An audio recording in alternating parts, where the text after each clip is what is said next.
@Radio YSKL. Exprésate. Comparte. Escríbenos en WhatsApp 7861-9808. YSKL 104.1 FM. Debate. Análisis. Temas de la agenda nacional se presentan de una manera objetiva y precisa. Las cosas como son. Con Josué Natán Vakis.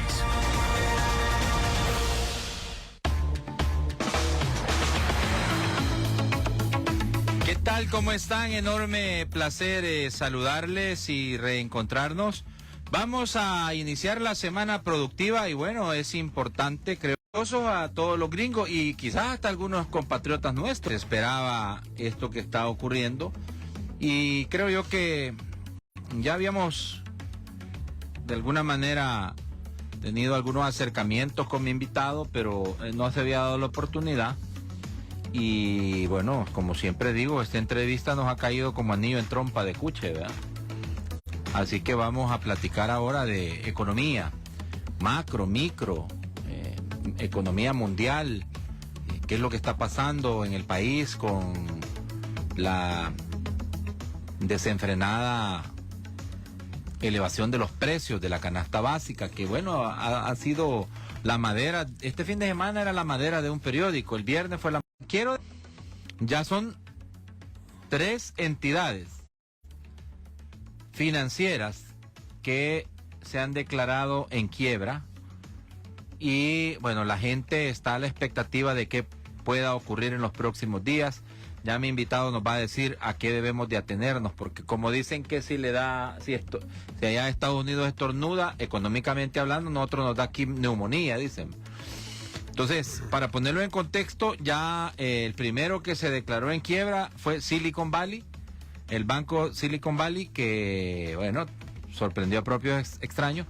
Ya también se declaró en quiebra el Signature, y el último que se ha declarado en quiebra es el First Republican Bank. Hay una gran histeria colectiva en los Estados Unidos porque no sabe qué va a pasar. Si están seguros los ahorros de todos los norteamericanos, y no solo de los norteamericanos, de todo el mundo, que por supuesto tiene su cuentecita, sus ahorros, le depositan su pensión y todo lo demás. ¿Verdad? Vamos a hablar este día con René Martínez respecto a estos temas. Él es consultor y también es economista. Me da mucho gusto conocerlo, licenciado, y no solo eso, también espero que no sea ni la primera ni la última que podemos analizar, porque aparentemente va para largo esta crisis. Va para largo. Bienvenido, licenciado. Gracias, Nick. Natán Vakis, es un placer estar acá con ustedes. Realmente, tan buen programa, pues. Muchas gracias. Bueno, mire, fíjese que esto... Estoy en lo correcto, ¿verdad? Con el Silicon Valley, el Signature, el First Republican Bank. Ahí está, esos son 3 bancos pequeños medianos en los Estados Unidos que apoyaba el primero a toda la que es la parte de tecnología, etcétera. Pero esta era una crisis ya un poco anunciada. El problema parte desde el momento que la Reserva Federal lleva sus intereses a cero. ¿Qué es lo que sucede? Pues los bancos, la gente empieza a invertir en bonos del tesoro y en otros, y estos empiezan a subir la tasa de interés, pierden valor y la gente se pone nerviosa. O sea, quiero dinero. En el caso de Silicon Valley, pues él prestaba mucho a empresas de tecnología y que necesitan mucho capital. Entonces, en ese sentido, la gente empieza como a ponerse nerviosa. El capital es nervioso. O sea, si el capital no se siente seguro, el capital comienza a retirarse. Es correcto. O sea, esa es una de las premisas. En parte lo que le pasó a Silicon Valley. Es correcto. La gente se pone nerviosa y eso hace una bola de nieve. Una reacción en cadena. Y vas ahora con las redes, todo el mundo empieza, mira, saca tu pisto, mejor. Saca tu plan. Es así como haciendo una pequeña reseña de lo que está pasando. O sea que desde su punto de vista, licenciado, el Silicon Valley Bank, el Signature Bank y el First Republican Bank están como entrelazados. No entrelazados, pero era más o menos una naturaleza similar. Similar, ok. En la economía pues sí un poco entrelazados, entonces esos son como Se lo voy a plantear de esta forma. Es cuando empieza la tormenta y uno ve por allá los nubarrones, ¿verdad? Entonces dice, preparémonos porque esto fue... Sí. Yo no creo que la crisis en este momento sea una crisis como la última del 2008 y 2009, porque son diferentes, ¿verdad? Esta es una crisis puramente financiera que ya tenía otras connotaciones, pero no quiere decir que ya paró. En este momento, según el New York Times, ayer salía un artículo. Un artículo donde decía que hay 196 bancos en la mira. Eso no quiere decir que estén quebrando, sino que están analizando sus situaciones financieras para ver cómo se les rescata. Inclusive los bancos más fuertes de los Estados Unidos, el JP Morgan Chase y el Bank of America, ¿verdad? Claro, o sea, hoy todos están bajo la supervisión de la Reserva Federal. Es correcto. Fíjese que lo que voy a decir ahorita va a parecer un poco subjetivo, pero el capital también es bien nervioso. O sea, lo que yo le decía, cuando no se siente bien, aquí una cola en un banco o en los Estados Unidos le puede quebrar un banco. O sea, la gente empieza como a ponerse nerviosa. Posiblemente las condiciones de ese banco esté cumpliendo con toda la reglamentación, esté con su liquidez en orden, etcétera. Pero si hay malos movimientos, eso puede hacer una cadenita, ¿verdad? Entonces por ahí va la cuestión. Sí. O sea, bueno, como un proceso introductorio, creo que sí, aunque vamos a tratar de apurarnos con los temas. Sí. ¿Cuánto pudiera durar esto? ¿Qué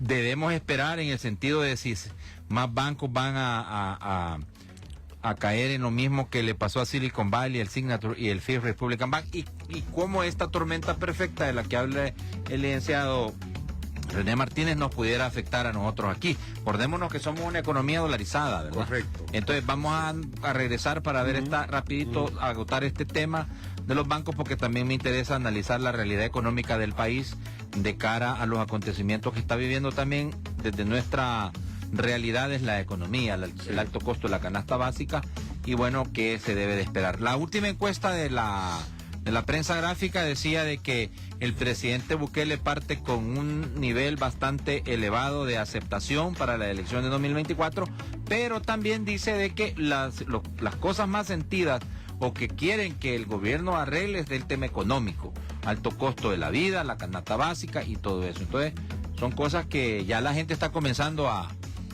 pedir, ¿verdad? A pedir que se resuelvan. Sí. ¿Cómo se va a poder resolver esto? Pues vamos a tratar de entender realidades con el licenciado René Martínez, consultor y economista. Ya regresamos, no nos cambien. Comparte. Escríbenos en WhatsApp 7861-9808. YSKL 104.1 FM. Sigues con Las Cosas Como Son en YSKL.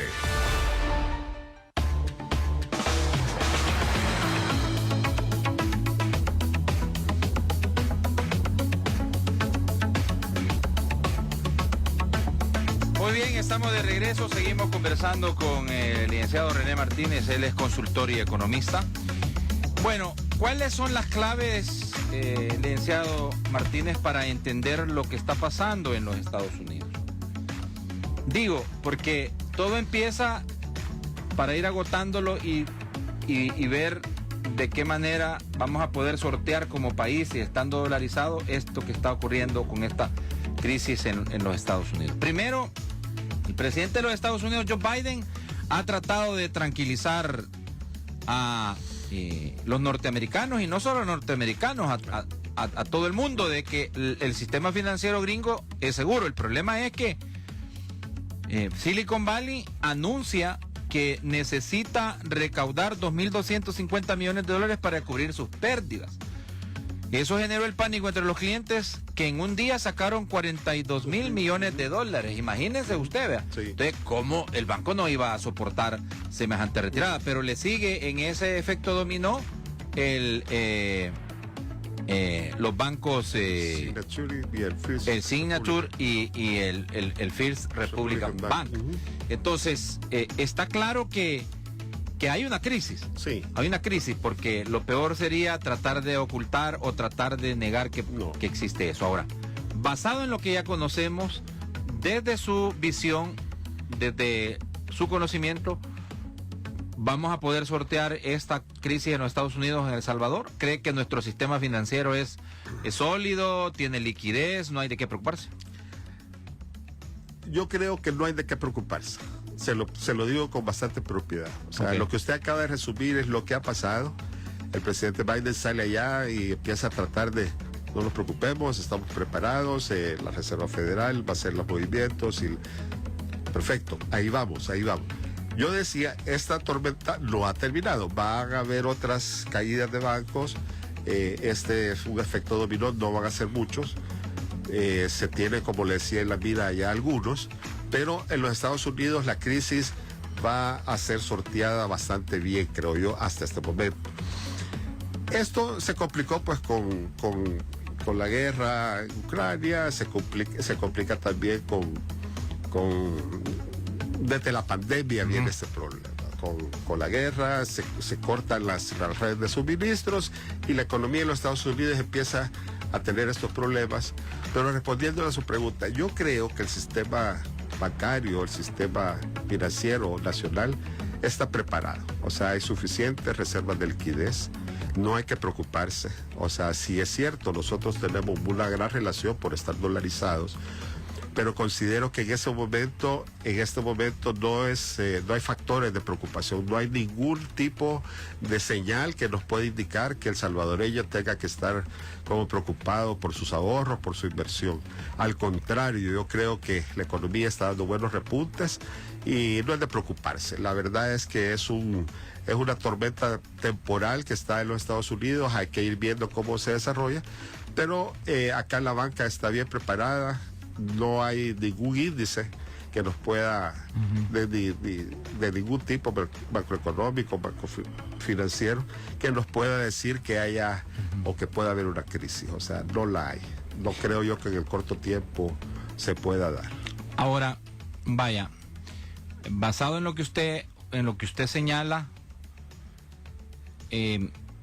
no tendría por qué quienes tienen pues su dinero en los bancos nacionales sentirse nerviosos. De ninguna manera.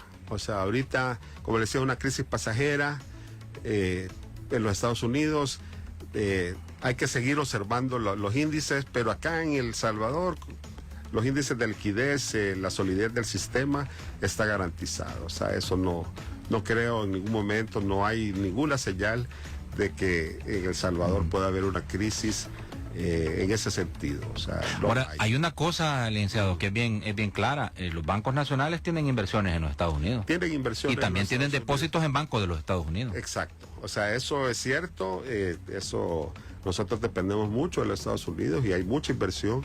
Pero el grueso incluso del sistema financiero en los Estados Unidos no peligra. En este momento no peligra. Ahora, debo de decirle que la preocupación del gobierno de Biden es que más bancos estén perdiendo dinero similar a lo que le ha pasado a Silicon Valley y a los otros dos que ya mencionábamos, debido a lo que usted señalaba en la introducción, el aumento de las tasas de interés, y que los depositantes de esos bancos, por el nerviosismo, retiren sus ingresos, ¿verdad?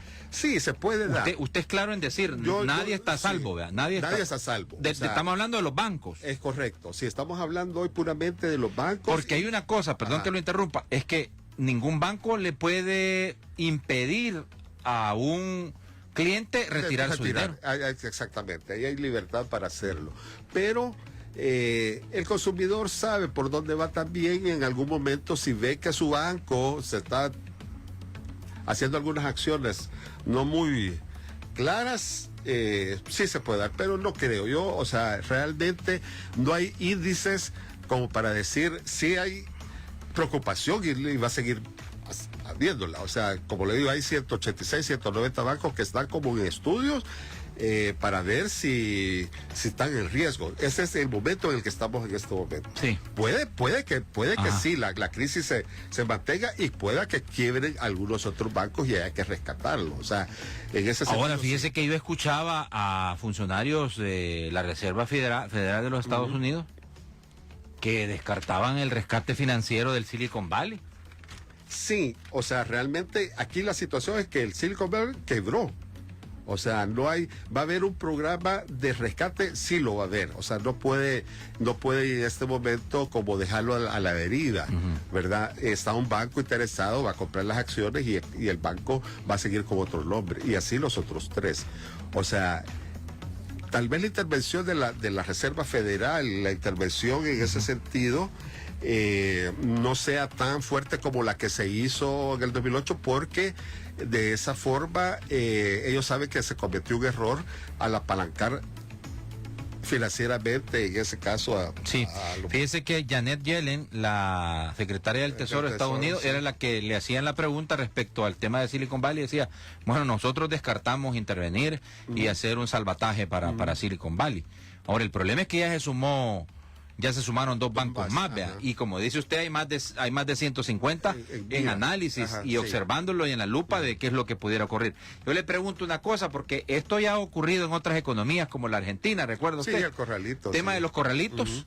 Sí, pero lo que pasa es que ahí habían otros factores políticos, sociales, económicos en la Argentina en esa época que sí desencadenaron una crisis que hasta en este momento no ha logrado salir, o sea, pero sí, en ese caso son economías bastante diferentes. Yo sí le puedo decir, y puedo venir dentro de un par de semanas a hacer otro análisis y decirle que si bien es cierto, hay una crisis, no es una crisis como tan radical como la que se dio en la última época. Bueno, incluso Janet Yellen, la secretaria del Tesoro, decía que esta situación es muy distinta a la crisis financiera de hace 15 años. Sí, decía. Es bien distinta. O sea, esa vez los factores fueron hipotecarios, fueron otro tipo de factores que llevaron a la quiebra a esas grandes corporaciones. En este caso es más que todo bancos regionales y puntuales, ¿verdad? Okay. Que definitivamente pues repercuten a nivel nacional, a nivel de Latinoamérica. Licenciado, vaya, esperemos pues que esto no continúe, pero nos interesa mucho de verdad lo que usted indica, ¿verdad? No hay nada que temer, aquí en El Salvador no debemos por qué tener histeria colectiva, ¿verdad? Amén de que los bancos, porque hay que decir las cosas como son, todos los bancos de nuestro país son capital extranjero.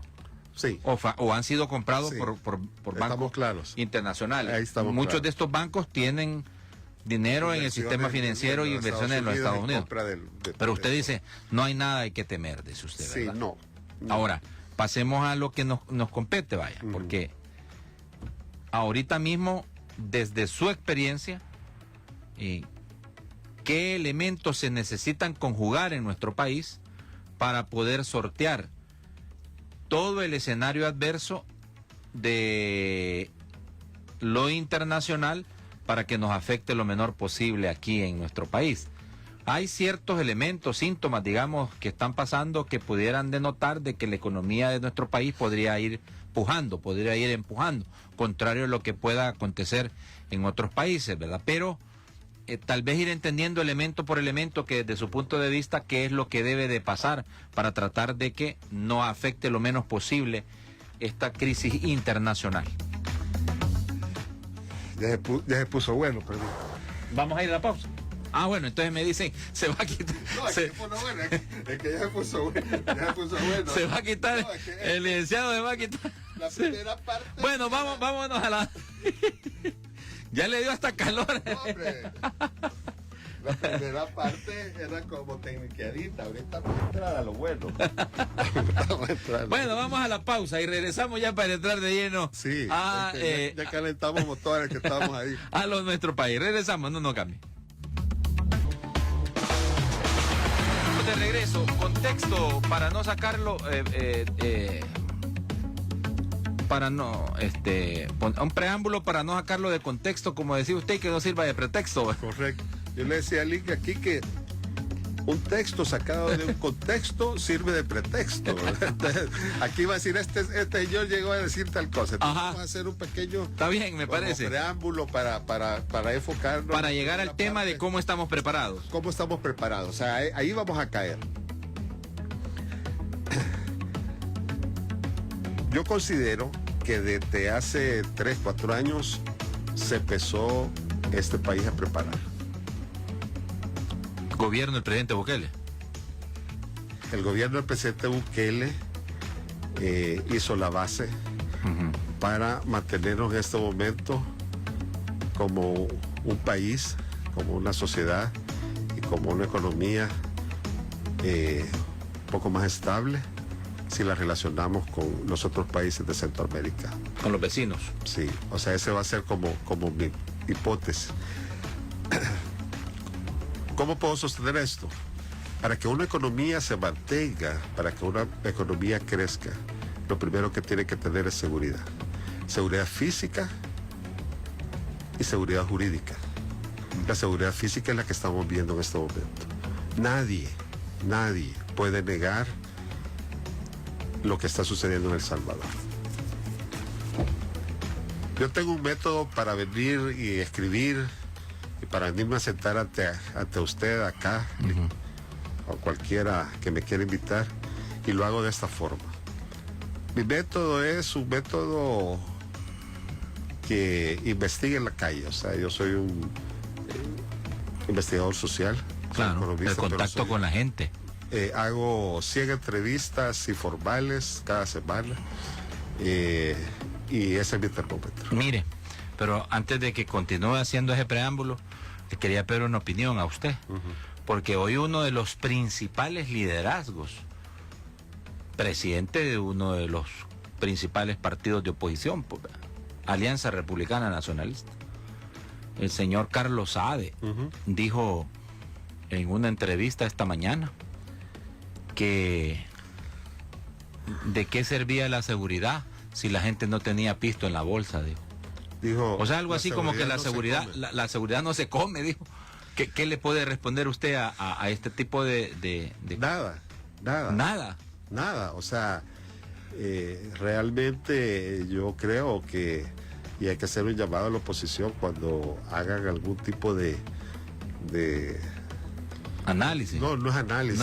Cualquier tipo de comentario lo hagan de forma constructiva. O sea, no puede venir nadie, más un señor que puede decir que dirige un partido que tiene tal vez 0.5% de preferencias. No sé cuánto salió en la última estadística. Más o menos por ahí anda, sí.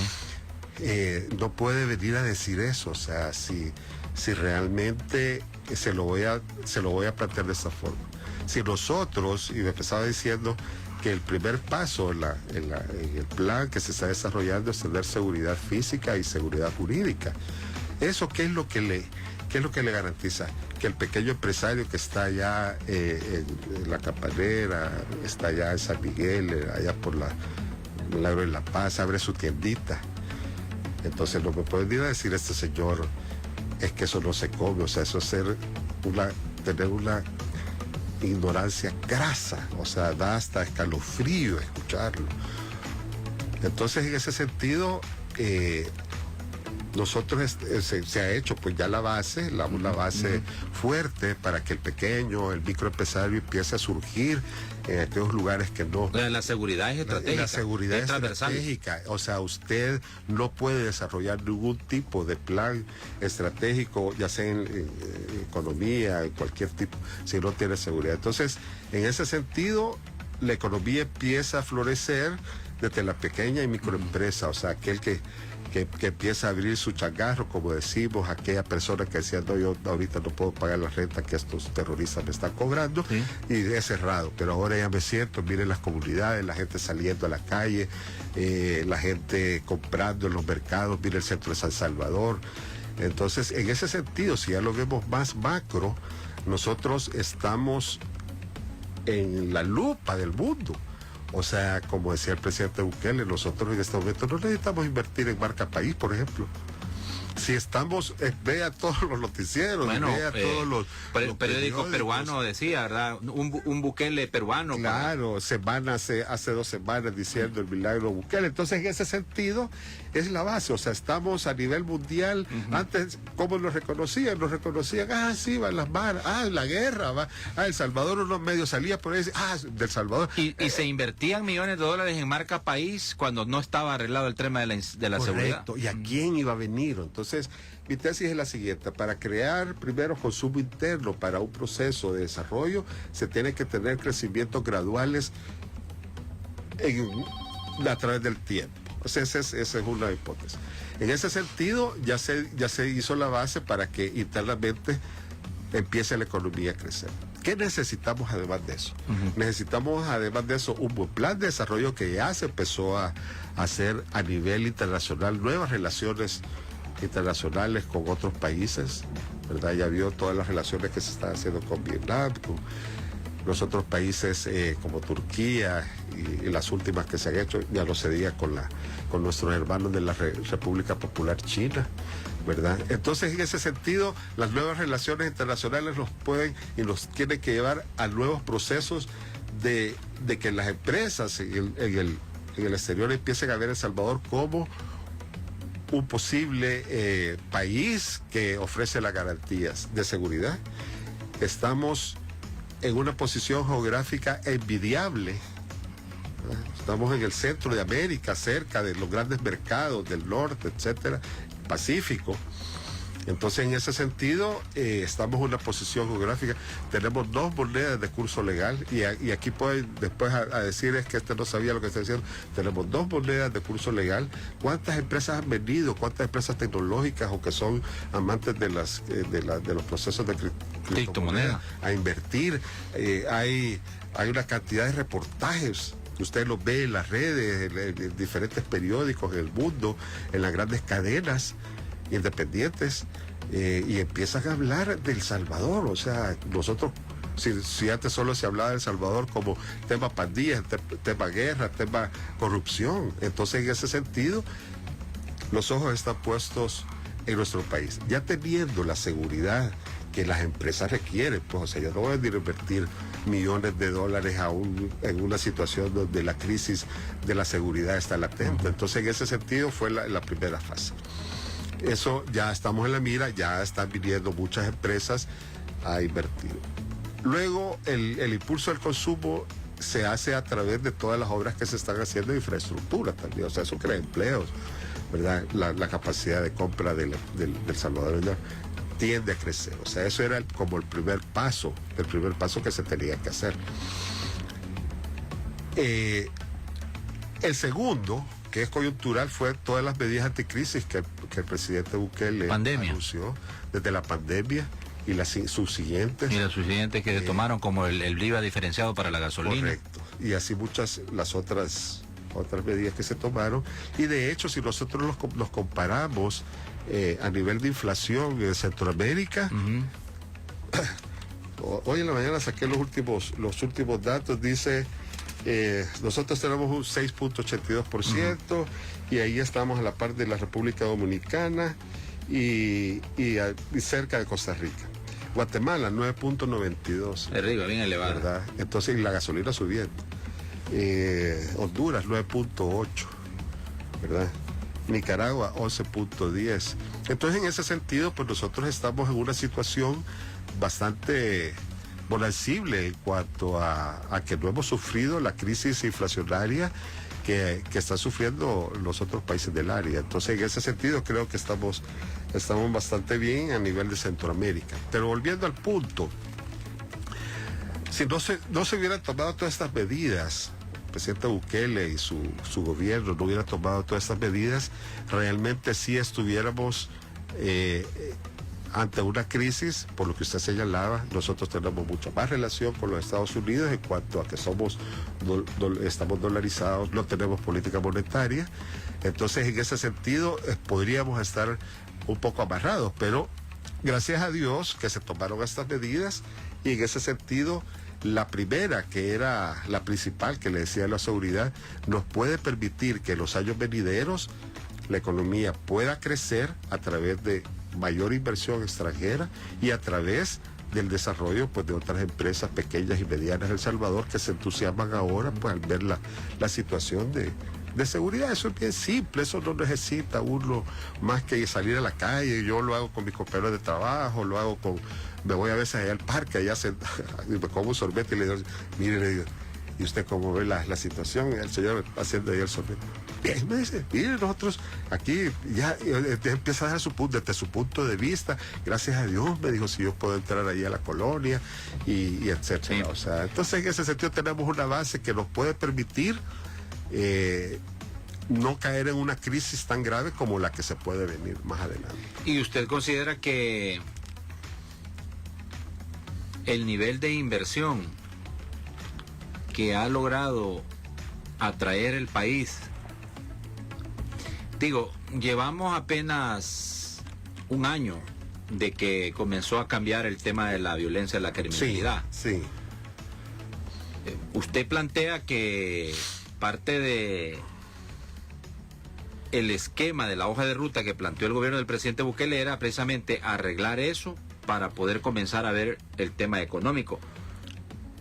Prioritario la seguridad para poder pasar después a lo demás, es decir, venir de lo urgente a lo prioritario. Uh-huh.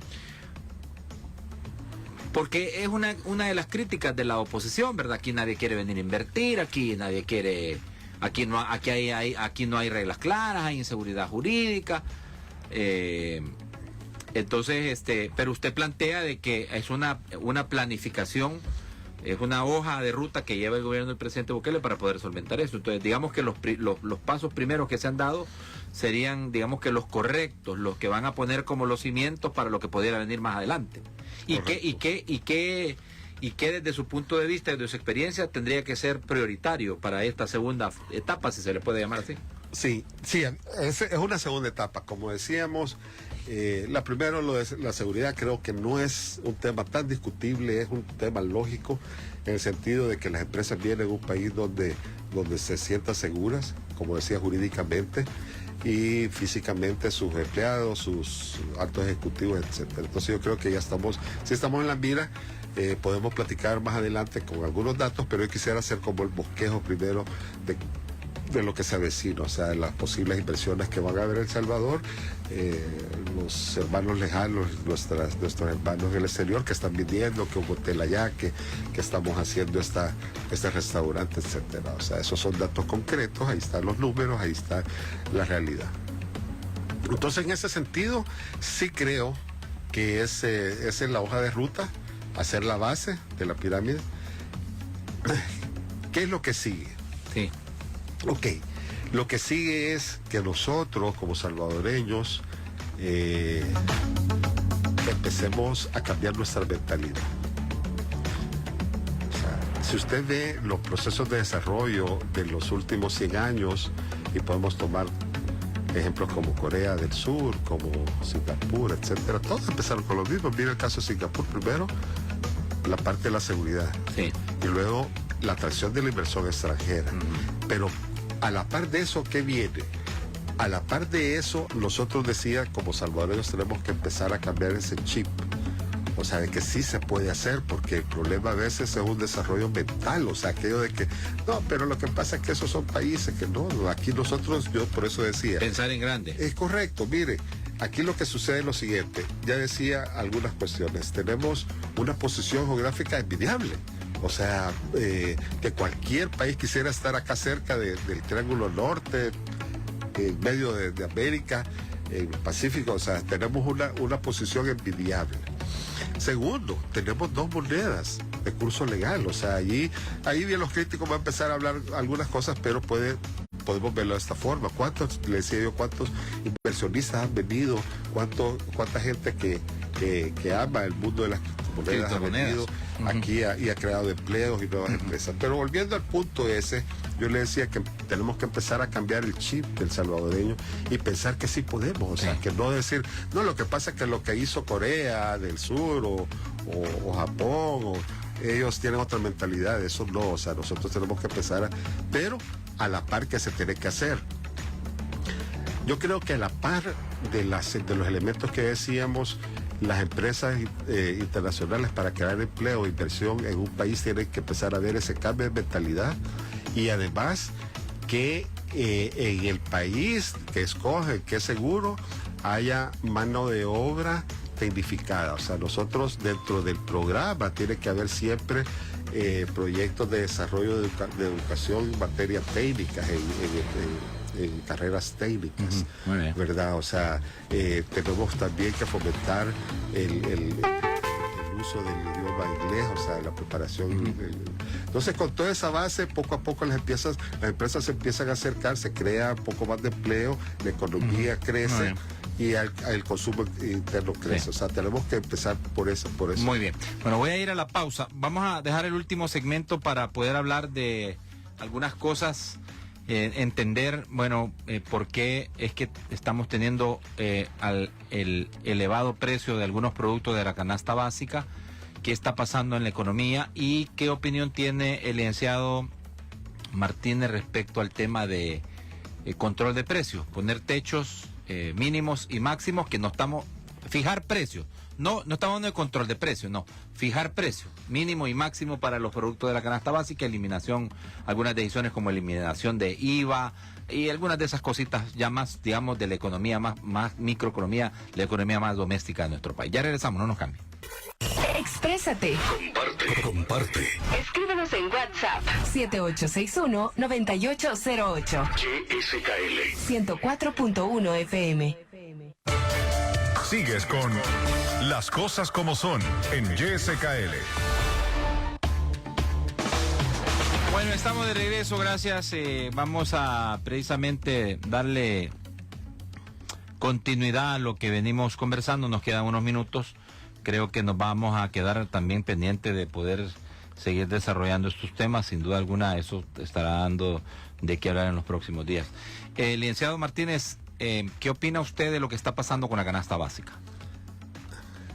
Yo creo que son procesos cíclicos, o sea, definitivamente tenemos gran influencia pues, de las crisis mundiales. Ya hablábamos del rompimiento de la canasta de la red de suministros desde la pandemia, y ya hablábamos ahora el tema del incremento del petróleo pues, y de la gasolina a nivel internacional,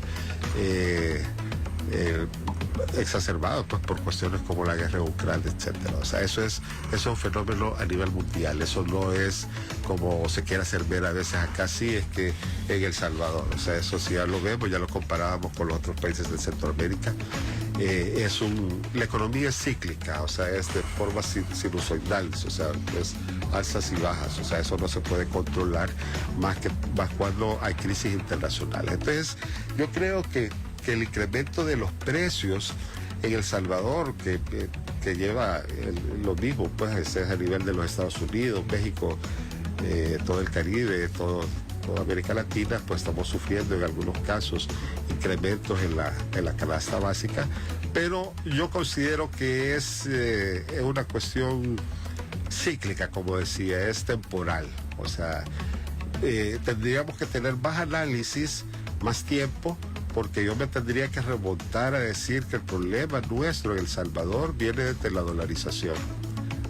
O sea, eso nos dejó con las manos atadas como para tomar algunas otras medidas, aunque las medidas que se han tomado en este momento son las acertadas, pero el problema que tenemos en este momento es, y nos tendríamos que remontar hasta la dolarización. O sea, ustedes se acuerdan, y nosotros lo vivimos, el fenómeno de la bolsa de Colón, de pan, ¿verdad? O sea, ese es...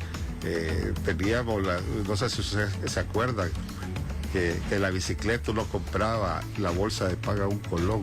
A los días, a la semana, la gente empezó a hablar de la bolsa y $1, ¿verdad? $1, ¿eh? Entonces, el problema nuestro sí es desde ese momento de hacer una dolarización sin consulta, pero volviendo al punto coyuntural, yo creo que esto del incremento de la canasta básica es temporal, es coyuntural. Ya lo dijimos con números, el porcentaje de inflación nuestra, a comparación de Centroamérica, 6.82, Guatemala 9, Honduras, ya dijimos los números, ¿verdad? 9, 10, etcétera. Entonces sí estamos, y que somos economías bastante similares. ¿Y en qué medida también esto pudiera estar siendo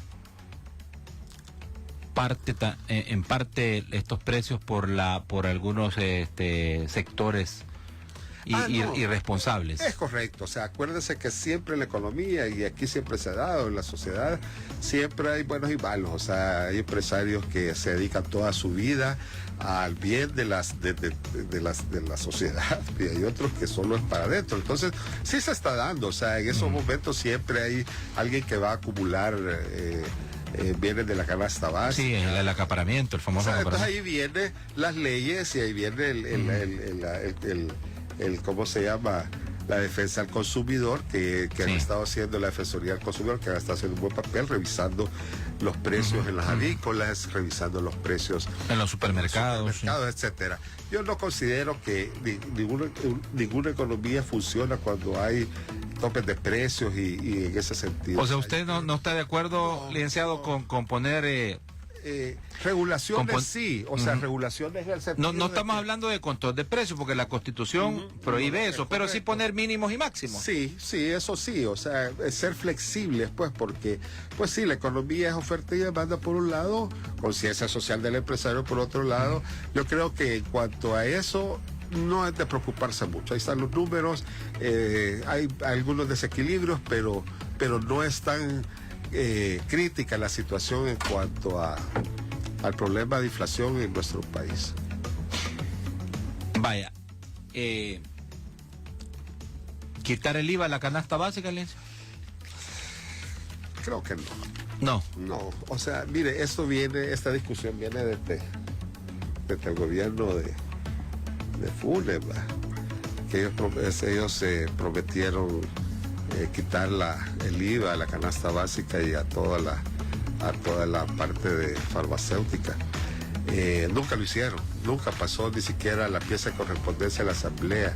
Ahora esos de la esquina empiezan a hablar de nuevo, a decir que medidas de ese tipo se tienen que implementar. Tuvieron 10 años para hacerlo, nunca lo hicieron. No es una medida que en este momento sea la adecuada. Yo creo que esta situación es coyuntural, lo vamos a terminar nivelando, o sea, a nivel de Centroamérica no estamos mal, entonces en ese sentido... A nivel de nuestros vecinos. Es correcto. Muy bien. Quería rapidito, porque no va a quedar mucho tiempo de entenderlo, hoy mismo se estaba discutiendo el tema de la revitalización del centro histórico. Parece ser que hay muchos empresarios pues poniéndolo solo en el centro histórico. Es un buen tema, mira. Sí, lo vamos a dejar pendiente para una segunda plática, pero de entrada un régimen especial para el centro histórico. Sí, o sea, ya se... Una legislación especial. Ya se está creando. Sí, hoy llegó el alcalde de San Salvador a dar su opinión respecto. Sí, claro, o sea, definitivamente, mire, ahí está el ejemplo de que cuando una ciudad está ordenada, limpia, segura, mire, o sea, ya yo a veces como ejercicio me voy caminando hasta el centro y que decía hacer mi investigación con la gente que me topo ahí. Y ahí se ve el dinamismo, pues, o sea, ya hay empresas que están buscando locales, ya hay hoteles que están pensando en venir y colocarse en el centro, ya hay algunas empresas que son franquicias, pues, o sea, como McDonald's, que andan buscando, Burger King, ya está una empresa de venta de café muy famosa también. Ahí está una venta en ¿cómo se llama? En el teatro. Entonces, en ese sentido, pues si las empresas buscan donde ahí el flujo, comercio. Exacto, el flujo es muy bueno y ahí yo le aseguro, un año vamos a ver todas estas multinacionales en el centro de San Salvador, bien ordenado, está bien bonito, allá por la iglesia. Ahora hay un gran reto, ¿verdad? Que es mantener esto, o sea, que los espacios recuperados no vuelvan. Totalmente, por eso es que viene esa legislación, entonces ese ordenamiento es vital, o sea, no podemos permitir que después la legislación especial va a permitir poder darle continuidad. Correcto. A lo que ya se recuperó. Sí, okay, y ahí se está creando empleo, ahí se está creando consumo. Hay excepción de 10 años de puesto a la renta también a los que... Está bien, o sea, si todas esas medidas, y eso en el centro, ¿qué tal si todas esas medidas las empezamos a hacer en otros centros de desarrollo, San Miguel, en Santana, etcétera? O sea, en ese sentido, eso es de lo que estamos hablando. Bueno, estamos quizás... vamos a quedar pendientes para una segunda plática. Es probable que el licenciado René Martínez, quien es consultor y economista, también nos acompañe en las cosas como son plataformas digitales. Tendremos más tiempo para poder conversar. Así que agradecido grandemente. Muchas gracias. De hecho, sí, yo quería venir a saludarlo. Muchas gracias. Su programa, pues, que tiene ese nivel de aceptación por la forma de conducción, son pláticas que la sí. persona entendible. De verdad no nos vamos a poner a hacer grandes análisis, sino que lo que está pasando quedó el tema, tal vez el tema del Bitcoin. Del Bitcoin, sí, también. Con lo que está sucediendo. Correcto. Medio lo pinceleamos ahí, pero tendremos más tiempo para platicar. Pero sí, muy buena plática, muchas gracias. Y esperamos que no sea ni la primera ni la última. Creo que el próximo miércoles viene el ministro de Trabajo, Rolando Castro, que lo estamos viendo ahí con su equipo, ¿verdad? El que él llega acá a la cabina azul, a las cosas como son radio el próximo miércoles. Les estaremos adelantando en las redes sociales. Gracias al licenciado René Martínez, consultor economista. Nos vamos, nos reencontramos el próximo miércoles y mañana para continuar hablando de estos temas en las cosas como son plataformas digitales. Va a estar con nosotros el doctor Carlos Acevedo. Buena tarde. Ustedes